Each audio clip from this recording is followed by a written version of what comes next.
What should we think about death? One thing we can be sure of is that we will die. Everybody will. Some people do not like the thought of this and don't accept it. They prefer to think that death is not the end of us, but that we might live on, perhaps in another life on earth or in another place where people are rewarded or punished. But wanting something to be true is not the same as it being true. And there is no evidence to support the idea that our minds could survive the end of our bodies. What sense could we make of the things that we value? Love, experience, communication, achievements, the warmth of the sun on our face, if we were disembodied? And if life were eternal, wouldn't it lose much of what gives it shape, structure, meaning, and purpose?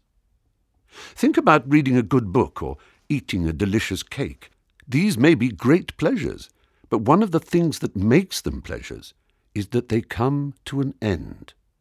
A book that went on forever, and a cake that you never stopped eating would both soon lose their appeal.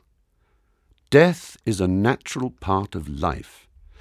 It makes sense for us to try not to be afraid of this, but instead to come to terms with it.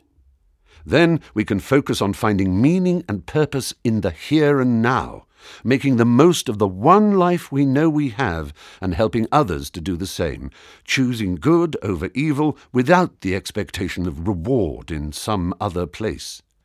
When we do die, we will live on, in the work we have done, and in the memories of the other people whose lives we have been part of.